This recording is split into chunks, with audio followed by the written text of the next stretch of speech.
오늘 말씀은 베드로전서 2장 4절에서 5절까지의 말씀입니다.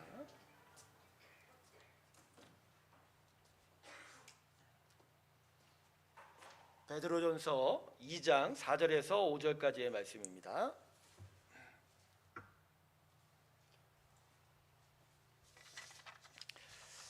다 찾으셨으면 오늘 말씀이 길지 않습니다. 우리 한 목소리 읽어봤으면 좋겠습니다. 우리 다 같이 한 목소리로 읽습니다. 시작.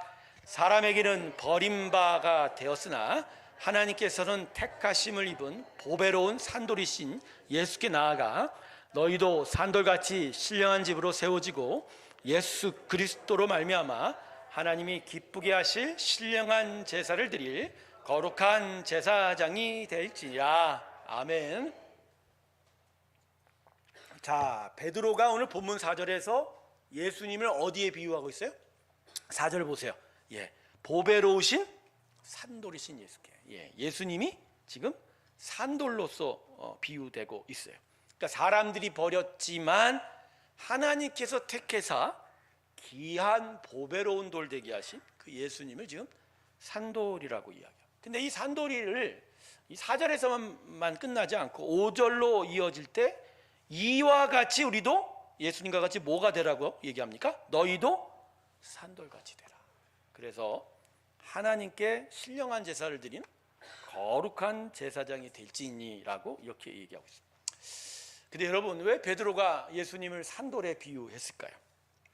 왜 예수님을 산돌에 비유했을까요? 모퉁이 돌이면 조금 우리가 알겠는데, 그죠? 왜 산돌일까? 여러분, 이 베드로의 혈연 조상인 이스라엘 사람들은 돌과 관련된 이야기가 꽤 많은 사람들입니다. 돌과 관련된. 머리가 돌 같은 게 아니고요. 다른 의미인데. 이스라엘 사람들이 출애굽 시절 광야를 행진할 때 그들이 물을 어디서 얻었죠? 광야에서? 반석에서 얻었죠. 반석에서 나오는 물을 마신 자들이 바로 이스라엘 사람들이죠. 베드로도 돌과 관련된 아주 밀접한 관계가 있습니다. 여러분, 원래 이 베드로의 아람어 히브리어 이름은 게바입니다. 베드로는 헬라어예요. 그러니까 이가 유대인으로 태어났을 때 아마 게바라고 불렸을 것 같은데, 아니요, 게바라고 불리진 않았을 거예요. 게바라. 다른 이름이 있는데 예수님께서 피터, 베드로라고 부르셨어요. 이 베드로의 의미가 반석이라는 의미예요. 단단한 돌. 그걸 아람어로 해석하면 게바가 되는 거죠. 그러니까 처음에 제자로 불렀을 때 아마 이 베드로는 다른 이름이 있었을 거예요. 근데 예수님이 제자 삼으시고 너가 반석이 되라라고 피터, 베드로를 불러주셨고 그걸 아람어로 게바라고 부르는 거죠. 마지막으로 베드로는 다니엘서 2장에 보면 손대지 아니한 뜨인 돌의 의미를 잘 알고 있었던 것 같습니다. 여러분, 다니엘서 2장을 읽어보셨죠? 자, 금시초문인 듯한 얼굴입니다. 다니엘서 2장을 보면 바벨론 신바벨론의 제국 느부갓네살 왕이 꿈을 꾸는데 꿈에 거대한 신상 하나가 나와요.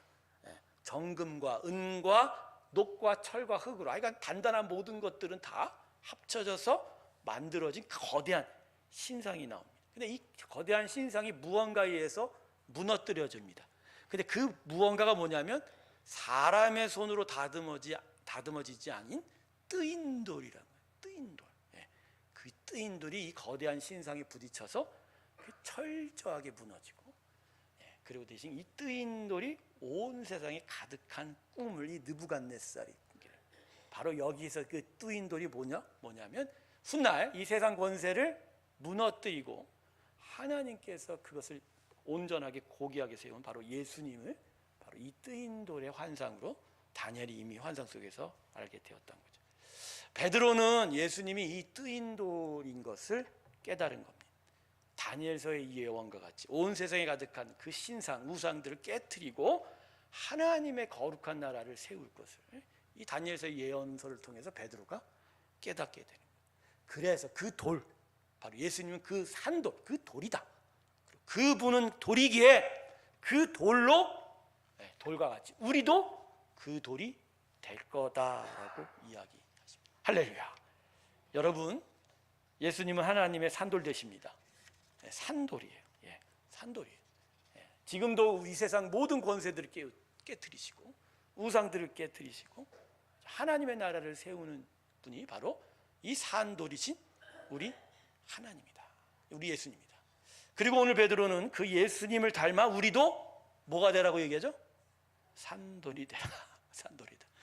예, 성경에 우리 보고 돌되라고 한 얘기, 예, 여러분 자주 못 들으셨죠? 돌들이 되길, 돌이 되시길 주님의 축원합니다. 근데 이 돌은 머리가 나쁜 그 돌이 아니고 다니엘서 2장에 그 다니엘이 느부갓네살이 꾼 환상 속에 나온 거대한 우상 신상을 깨뜨리는 하나님의 돌. 할렐루야. 근데 여러분, 우리가 산돌이 된다는 건 구체적으로 무슨 의미일까요? 본문 5절을 보면 이게 거룩한 제사장이 된다 이렇게 이야기를 하고 있습니다. 근데 여러분, 제사장은요 하나님과 사람 사이의 중재자가 돼서 희생제사를 통해서 하나님 앞에 나아가도록 만드는 중재자이기도 합니다. 그러니까 예배하는 것만 이야기하는 것이 아니라 바로 이 산돌이 되어 제사장으로서 이 세상을 향하여 하나님 앞에 모든 인생들이 서게 하고 그들이 하나님을 알고 하나님을 깨닫게 하는 그 일들이, 그 통로가 바로 우리의 역할이다. 그래서 여러분, 오늘 본문을 통해서 우리는 그저 하나님의 은혜 안에서 나만을 위해서 나의 구원만을 생각하는 존재로 머물지 않는다는 거예요. 여러분, 구원의 은혜는 우리로 하여금 산돌이 되는 역할을 하게 하십니다. 그래서 우리가 세상을 향하여 예수님과 같이 온 땅에 하나님의 거룩한 일들을 드러내고 하나님의 나라를 세워가는 일들을 우리에게 필요로 하고 있다. 그러므로 여러분, 우리는 우리만을 위해서 하나님의 은혜를 간구하고 기다리는 수동적인 삶의 자세를 가지면 안 돼요. 우리는 오히려 예수를 믿었으면 어떻게 해야 된다고요? 적극적으로 세상에 나아가 뜨인 돌처럼, 산돌처럼 부딪히는 거예요. 거기에 하나님의 나라를 세워가는 일이 있어요. 그래서 우리에게 무엇보다 필요한 건 살아있음이 필요합니다. 할렐루야. 살아있어요. 하나님이 돌대라고 그러니까 무작정 세상에 가서 부딪히면 무슨 일이 나타날 줄 알죠. 죽은 돌로는요 부딪혀도 세상이 깨갱 안 합니다. 우리만 다쳐요. 우리만 다쳐요. 여러분, 우리가 무엇으로 덤벼들어야 돼요? 산돌, 살아있는 돌이 되어야 돼요. 살아있길 주님의 이름으로 축원합니다. 죽어 있으면 여러분, 사실 우리가 우리의 신앙생활을 교회 건물 안에서만 하는 것 같아요. 근데 사실 건물에 와서 우리의 신앙의 모습 훈련을 하는 거 얼마 안 돼요. 여러분, 일주일에 몇 시간 합니까? 여러분, 이 교회에 몇 시간 머물고 계세요? 고작 소수의 사람을 제해놓고서 일주일에 단 한 번 교회 와서 1시간 말씀, 그것도 말씀 1시간 동안 들어요? 안 그래요. 20분, 길면 30분. 그거 듣고 가는 거예요. 그거 듣고. 그것도 길다고 그냥 쨍쨍쨍쨍거리고서 좀 짧게 하지. 그거 듣고. 그러고 나서 밥 이렇게 먹고 서서들하고 아주 즐겁게 만난 후에 돌아가잖아요. 그죠? 그러고 보면 우리가 신앙생활을 하고 있는 시간은요 실상 교회 안에서는 1시간도 안 돼요. 근데 실제적으로 우리가 신앙생활하는 건 교회 건물이 아니죠. 어디죠? 우리의 삶의 터전이에요. 거기서 우리는 진짜 이 세상을 향해 부딪히는 돌이 되는 거예요. 어차피 예수를 믿었으니까 예수 이름으로 산다고 고백을 했으니까 좋은 말 쓰려고 그러고 성품 화내지 않으려고 그러고 양보하려고 그러고 사랑하려고 그러고 그러죠. 또 목사님의 말씀처럼 하나님 나라를 세워보려고 생각하며 사는 경우도 있어요. 하지만 그게 쉽나요? 안 쉬워요. 부딪히는 그 족적 마음이 아프고 상처를 받고. 그래서 어느새인가 내가 세상과 더 닮아져가는 모습을 보여요. 아예 안 되니까 어떤 성도들은 아마 자기가 하나님의 사람이라는 걸 아예 속이면서 아예 세상처럼 살지도 몰라요.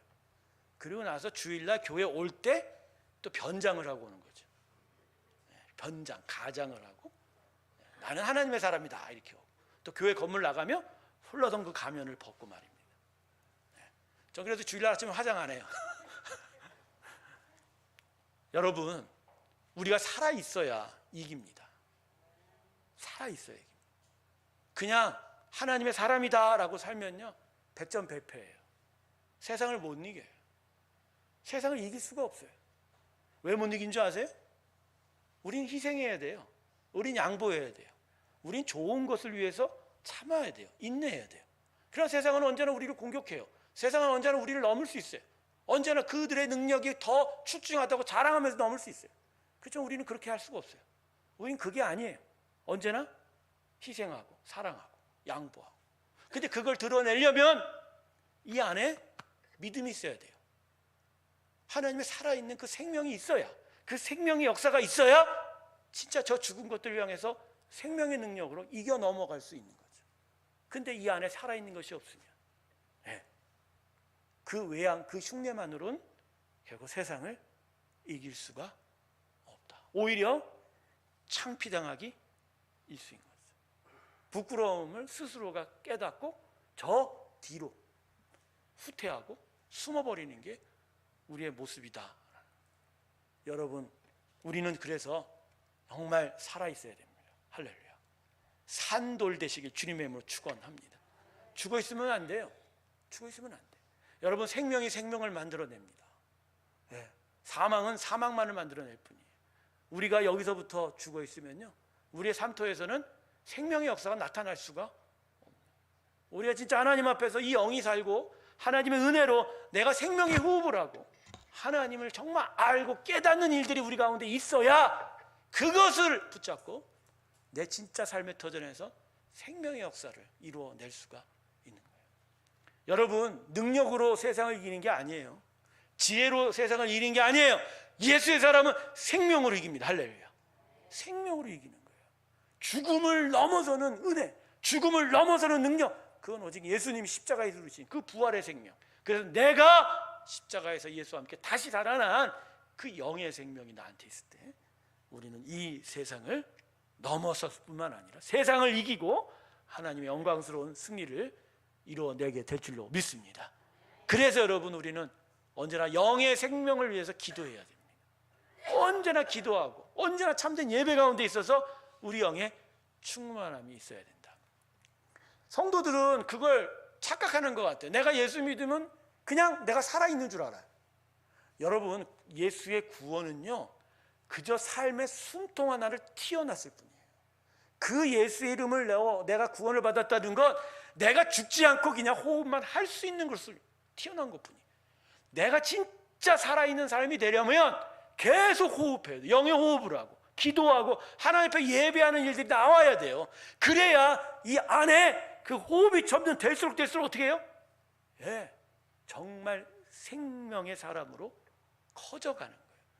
그걸 가지고 세상에서 우리는 세상과 대항하고 세상에 부딪혀가고 그래서 하나님의 승리를 이뤄내게 될 줄로 믿습니다. 그래서 여러분, 전 성도님들 보면 가끔 답답해요. 무엇으로 현실에서 이길 수 있을까요? 저도요, 매일 부딪혀요. 이 주차장에서도 부딪혀요. 이 주차장에서 주차의 그 어렵고 힘든 것 앞에서 그냥 내가 하나님의 사람으로 그것을 인내하고 양보하고 사랑하고 용납하고 그리고 하나님의 거룩함과 공의를 드러내는 그 일들이 요 주차장에서도 조차 힘들어요. 그걸 이루어내려면 내가 살아있어야 돼요. 내 안에 생명이 있어야 돼요. 그 생명으로 죽음을 이겨나갈 수 있는 능력이 있어야 되는데 그것들이 내 안에 비실비실해지면 어느샌가 주차장에서부터 나는 어떻게 돼요? 세상과 똑같아져 버리는 거예요. 그러면 지는 거예요. 진짜 내가 산돌인가? 내 예수님을 닮은 내가 산돌로서 내가 살아가 있는지를 매번 후회할 때가 너무나 많거든요. 근데 목사도 그런데, 물론 목사보다 훌륭한 성도님이시니까, 근데 진짜 여러분들은 도대체 뭘로 사냐 이거야. 무엇으로 사세요, 여러분? 예, 물어볼게요. 여러분 뭘로 사세요? 예? 깡닭으로 사세요? 주일에 한 번 온 것으로 사는 거예요? 여러분, 횟수와 외양으로 생명이 나타나지 않아요. 우리는 진짜 예수의 이름으로 호흡하고 그 예수의 영으로 계속적으로 살아나는 일들이 거듭거듭 이 안에 쌓여져야 돼요. 그래서 그것으로 살아나게 되는 것이다. 전 그래서 여러분, 이 금요 예배가 계속 그것을 살려내는 자리 되기를 저는 소망합니다. 그냥 성도님들 귀찮은데 금요일날 저녁마다 불러대갖고 뭐 하지도 못하고 기차 띵각띵각 하면서 노래 부르, 그게 아니에요. 외양의 모습은 서툴고 부족할 수 있어도 그러나 모여 우리가 예수의 이름으로 계속 호흡하고 기도하고 살아있는 생명을 이 안에 쌓을 때 그게 비로소 우리가 제대로 살아갈 수 있는 힘의 축적이 되고 그것으로 비로소 우리는 진짜 참된 그리스도인으로 서갈 수 있게 되는 것이다. 이 일들이 우리 가운데 계속 일어나야 됩니다. 계속 일어나야 돼요. 우리 금요 예배에 40명은 언제 넘을까요? 목사님은 왜 40명을 하죠? 그게 아니라요, 전교인의 절반 정도 나오면 그제서야 숨통이 교회 공동체가 튈 것 같다 생각이 들었어요. 어떤 목표점이 아니라 우리가 그 정도는 많이 나와서 기도를 해야 뭔가 뒤집어지는 역사가 있지 않냐. 그런 여러분 금요 예배 끝나고 이 건물 나갈 때 보시죠. 주일날 오전에 봤던 이 건물이 아니에요, 그죠? 이 앞에 어떤 불야성이죠. 수많은 세상 수많은 수레형들이 이 앞을 진쳐갖고, 그죠? 하나님의 영광을 가리고 있는 그 일들을 보면서 우리가 그 앞에서 과연 어떻게 살아갈 수 있을까를 생각해 본다면 아찔해요, 아찔하다. 정말 우리에겐 살아있음이 필요합니다. 할렐루야. 살아있길 주님의 뭐 축원합니다. 그러기 위해서 여러분 계속 기도하십시오. 계속 기도해요. 이 금요 찬양 예배를 통해서라도 기도합니다. 오늘 새벽에는요, 이 살아있는 일들에 대해서 고백하다가 안 되겠다. 6월 달에 우리 권사님들 끌고 산으로 올라가야겠다. 할렐루야. 저만 왜 웃으시죠? 저만 산상기도, 우리 다 같이 산상기도해야 돼. 우리 권사님들 지금 꽃 구경한다고 막 이리저리 가는데 이제 그만 스톱하고 저를 따라 어디로 가자? 산으로. 산에 가서 뭐예요? 꽃 구경 날까 봐 걱정했네. 기도하자. 그래서 6월달 언제 한번 금요 예배는 목사님 뭐 건물에서 하지 꼭 어딜 가요? 아니요. 금요 예배에 저 산으로 올라가서 거기서 생방송을 할 거예요. 거기서 몇 시간을 놓고 산 뿌리를, 기둥 뿌리를 예전엔 그렇게 기도 많이 하고 그 살아있는 기도의 영성으로 그렇게 살았는데 우리는 요새 무엇으로 사는지를 되돌아보게 됩니다. 하나님은 예수를 닮은 산돌로 살기를 바라십니다. 세상을 향하여 살아있는 영의 힘으로 정말 세상을 무너뜨리고 하나님의 나라를 세우시기를 바랍니다. 이것을 위해서 우리 오늘도 살아있음을